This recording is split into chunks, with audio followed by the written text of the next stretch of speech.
All right, a real quick review of properties of exponents. When you've got something like I to the 9th times I to the 4th, if you think about what this really means, this is I 9 times, and then I 4 times right after it.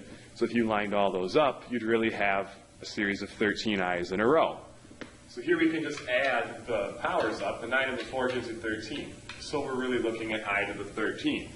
And we'll simplify that a little bit in a second.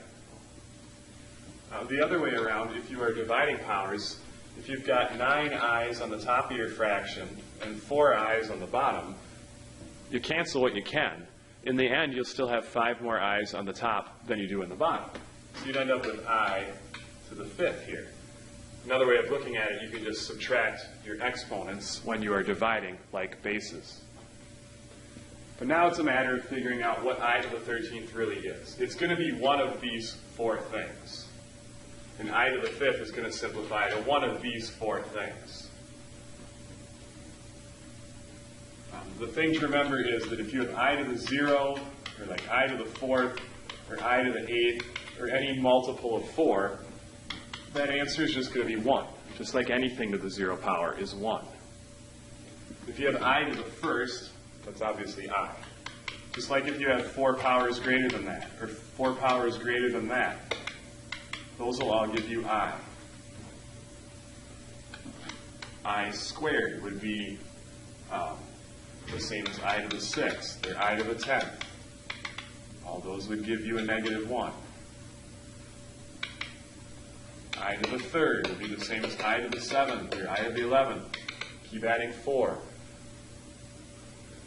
All those would give you a -I.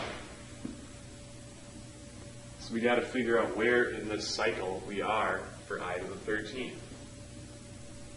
You could count. You got I to the 1st, 2nd, 3rd, 4th, 5th, 6th, 7th, 8th, 9th, 10th, 11th, 12th, 13th. You see we're going to end up in this row. This is going to be the same as I to the 1st, which is just I. You can do the same thing with I to the 5th here. 0, 1, 2, 3, 4, 5. You're going to end up in this row. You're just going to get I as well. A way to do this if you have a really large number would be to just divide the exponent by 4. Whatever the remainder is will also tell you if you are in the 0 row, the 1 row, the 2 row, or the 3 row.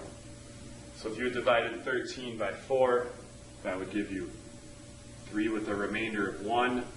That puts you in the I to the 1st row, which is how we could get this.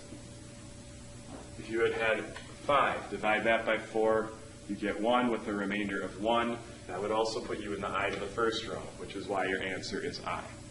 So no matter how you look at it, these both end up being I for the answer.